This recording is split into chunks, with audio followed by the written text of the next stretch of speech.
성모님께 대한 참된 신심 제1장 마리아와 마리아께 대한 신심의 필요성. 마리아는 지존하신 하느님의 손으로 창조된 순수한 하나의 피조물에 불과하다는 것을 나는 고백한다. 그러므로 마리아는 전능하시고 영원하신 하느님께 비하면 너무나 보잘것없는 존재에 불과하여 차라리 가장 작은 원자라고 해도 좋을 것이다. 하느님만이 유일한 존재, 즉 나는 곧 나다 라고 하신 바와 같이 주님만이 홀로 계시는 분이시기 때문이다. 하느님께서는 당신 스스로 존재하심으로써 다른 것에 의존하지 않으시며 완전 무결한 분이시기 때문에 당신의 뜻을 실현하시고 당신의 영광을 드러내시는 데는 마리아의 협조가 조금도 필요하지 않다. 하느님께서는 원하시기만 하면 의지만으로 모든 것을 이루실 수 있기 때문이다. 그럼에도 불구하고 하느님께서는 당신 친히 지극히 거룩하신 마리아를 창조하신 뒤로 당신의 가장 위대한 일을 마리아를 통해서 시작하고 완성하기를 원하신다는 것이다. 그분은 하느님이시므로 미래에 대한 당신의 뜻과 계획을 절대로 바꾸시지 않을 것이다. 하느님의 영원한 계획은 절대 변하지 않는다. 제1절 하느님께서는 마리아를 통하여 강생하기를 원하셨다. 성부께서는 당신의 외아들을 마리아를 통해서 세상에 보내주셨다. 성조들이 구세주를 얼마나 갈망했으며 구약의 예언자들과 의인들이 얼마나 오랫동안 그분을 애타게 기다렸던가. 그러나 그들 중에서 구세주 예수 그리스도를 세상에 맞아들이기에 알맞은 분은 자신의 기도의 힘과 높은 성덕으로 이 보물을 가질 자격을 얻고 하느님의 은총을 가득히 받았던 마리아 한 분뿐이었다. 루카 1장 30절. 아우구스티노 성인의 말과 같이 이 세상은 하느님의 아들을 직접 맞아들이기에는 합당하지 못하였으므로 하느님 아버지께서는 당신 아들을 마리아에게 잉태시켜 세상이 마리아로부터 하느님의 아들을 받아들이게 하셨던 것이다. 성자께서는 인류를 구원하시기 위해 사람이 되셨다. 그러나 마리아 안에서 마리아를 통해서 되셨다. 성령께서도 성자를 마리아 태중에 잉태케 하셨으나 먼저 당신의 첫 번째 사신을 보내어 마리아의 승낙을 받으셨던 것이다.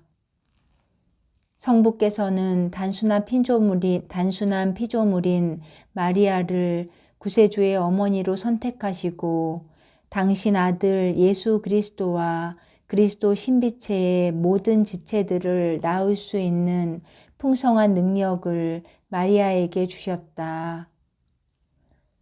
성자 예수 그리스도께서는 새로운 아담이 그의 지상 낙원에 오듯이 동정 마리아의 태중에 내려오시어 그 안에 즐겨 숨어 계시면서 거룩한 은총의 놀라운 일들을 행하셨다.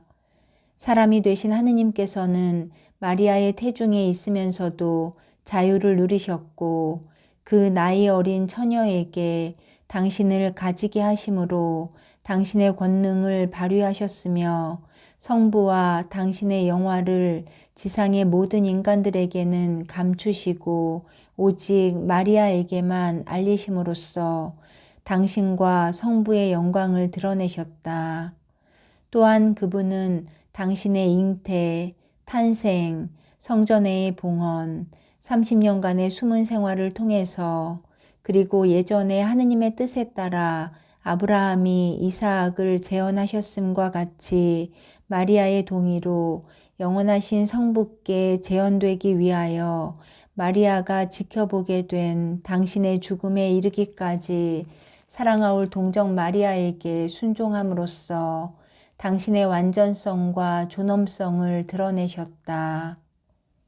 예수님을 낳아 젖을 먹이고 음식을 주고 돌보아주며 애지중지 기르고 마침내 우리를 위해서 당신 아드님을 희생 제물로 바치셨던 이는 마리아이시다. 영원하시고 완전 무결하신 하느님께서 미천한 조물인 마리아에게 순종했다는 것은 얼마나 놀랍고도 기묘한 일인가. 비록 성령께서도 사람이 되신 그 지혜께서 숨어 사시는 동안 행하신 온갖 신비로운 활동을 우리에게 숨기셨지만 이 놀라운 일의 무한한 영광과 아름다움의 일부를 복음서 안에서 완전한 비밀로 감추지 못하고 결국 우리에게 보여주시려고 하셨다. 어머니 마리아에게 30년 동안 순종하며 사신 것은 예수님께서 큰 기적을 행하여 전 인류를 회개시킨 것 이상으로 하늘에 계신 성부께 큰 영광을 드렸다. 그러므로 우리의 유일한 모범이신 예수 그리스도의 모범을 따라 하느님께 영광을 드리기 위해 마리아께 우리 자신을 예속시킴은 얼마나 하느님께 영광을 드리는 것이 되겠는가. 예수님의 나머지 생애도 유심히 관찰해 보면 예수께서는 마리아를 통해서 기적을 시작하기를 원하셨다는 것을 알 수 있다. 즉, 그분은 엘리사벳의 태중에 있는 세례자 요한을 마리아의 입을 통해 성화시키셨다. 마리아가 말을 하자마자 엘리사벳의 태중에 있던 요한이 거룩해졌는데 이는 은총계에 있어서 예수님의 첫 번째요 가장 큰 기적이었다.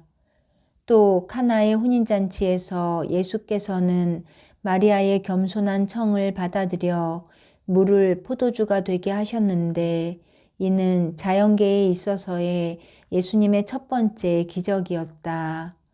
이와 같이 예수께서는 마리아를 통하여 첫 기적을 행하시고 계속하셨으며 세상 마칠 때까지 마리아를 통하여 당신의 기적을 행하실 것이다.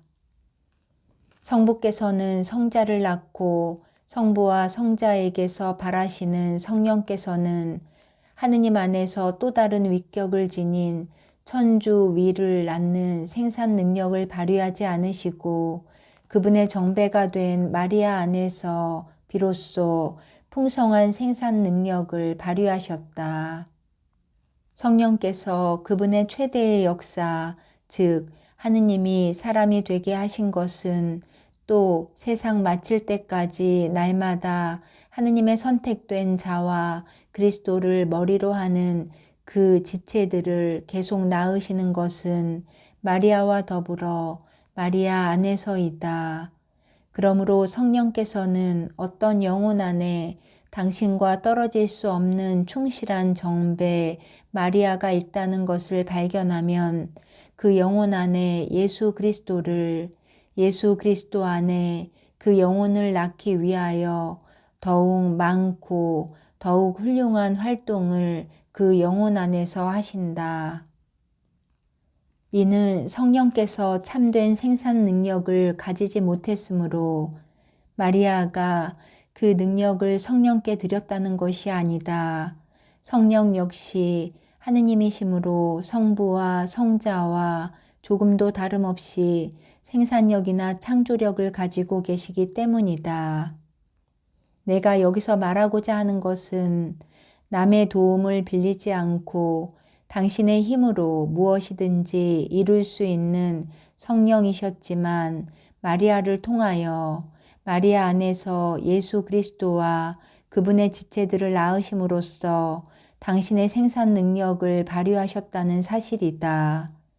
이는 아무리 박학한 학자, 아무리 신심 깊은 신자라 할지라도 완전히 깨달을 수 없는 은총의 한 신비인 것이다.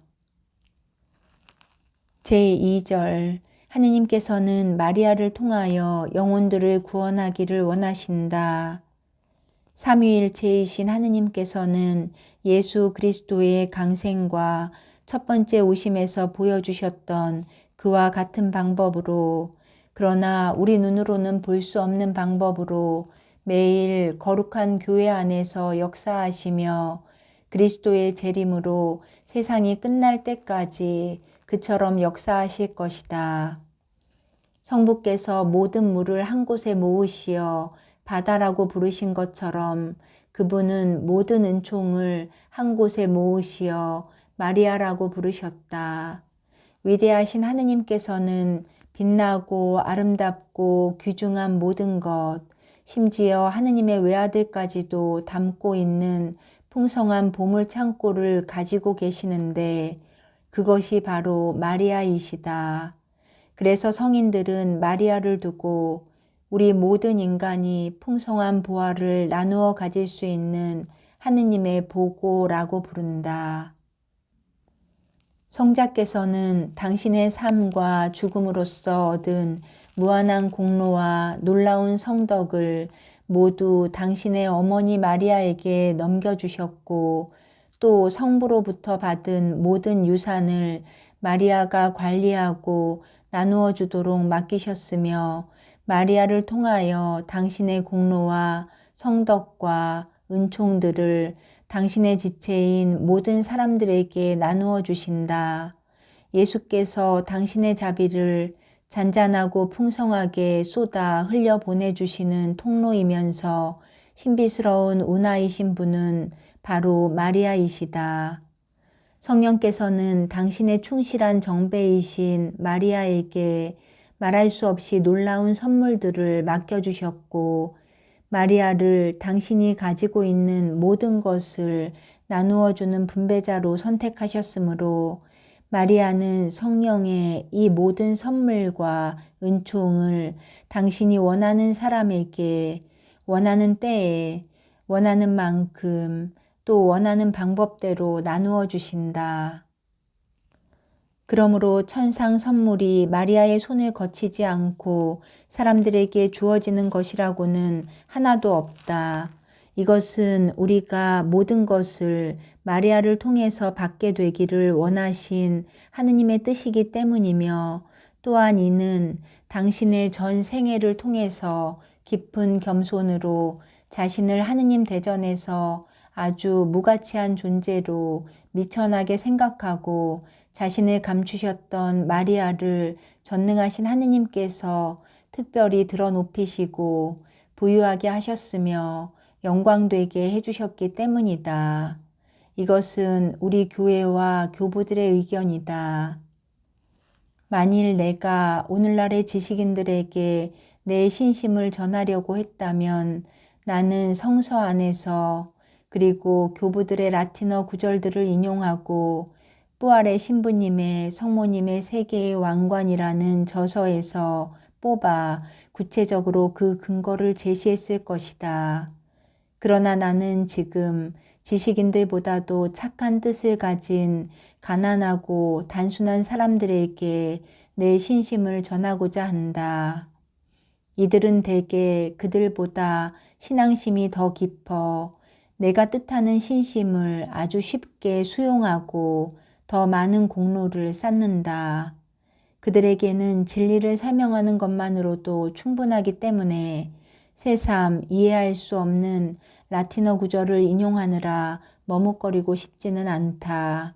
그럼에도 불구하고 앞으로 계속 써나가면서 내 마음에 떠오르는 몇 가지 라틴어 구절들을 인용해 보겠다.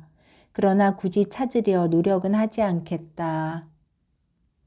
은총은 본성을 완성하고 하늘의 영광은 은총을 완성하는 것처럼 그리스도께서는 세상에서 마리아의 아들이었던 것과 다름없이 하늘에서도 여전히 마리아의 아들일 것은 틀림없는 사실이다. 그래서 예수께서는 모든 어머니 가운데서 가장 훌륭한 어머니이신 마리아에 대해서 모든 자녀들 가운데서 완전한 아들로서의 존경과 순종을 하늘에서도 계속 드리고 계실 것이다. 물론 이 순종이 예수 그리스도께서 어느 면에서 낮거나 불완전해서가 아니라는 것을 명심해야 한다. 하느님이신 아들 예수 그리스도께 비하면 무한히 비천하며 낮은 위치에 서 있는 마리아가 마치 손 아래 있는 자기 아들에게 명령하는 이 세상의 어머니처럼 아들 예수님께 명령할 수는 없다. 하느님이 모든 성인들을 당신 안으로 깊숙이 이끌어주는 그 은총과 영광 안에 마리아도 완전히 잠겨 있으므로 마리아는 영원히 변할 수 없는 하느님의 뜻에 어긋나거나 반대되는 것은 청하지도 않고 행하지도 않으신다. 그러므로 만일 성 베르나르도, 성 베르나르디노, 성 보나벤투라 및 다른 많은 성인들의 책에서 하늘과 땅의 모든 것이 심지어 하느님까지도 마리아에게 순종했다는 것을 읽었다면 이는 하느님께서 마리아에게 은총으로 주신 권위가 마치 하느님께서 가진 권능과 마찬가지로 보일 만큼 컸다는 것이고 또한 마리아께서는 항상 겸손하시고 하느님의 뜻에 완전히 일치해 있으므로 마리아의 기도와 간청이 하느님께 마치 명령과 같아서 그분의 사랑하는 어머니의 부탁이라면 거절하는 일이 없을 정도의 힘을 가지고 있다는 뜻으로 알아들어야 한다. 일찍이 모세는 내 기도를 그치고 나에게 거역한 백성들을 나의 분노대로 벌받게 버려두라 고 말할 정도로 대단했던 이스라엘 사람들에 대한 하느님의 분노를 자신의 기도의 힘으로 진정시켰다. 이렇게 하느님께서는 모세에게까지도 그러하셨거늘 하물며 하느님 대전에서 하늘과 땅의 모든 천사들과 성인들의 기도와 전구보다도 더 힘이 있는 하느님의 어머니이신 겸손한 마리아의 기도에 대하여 어찌 그와 같은 결과를 바랄 수 없겠는가.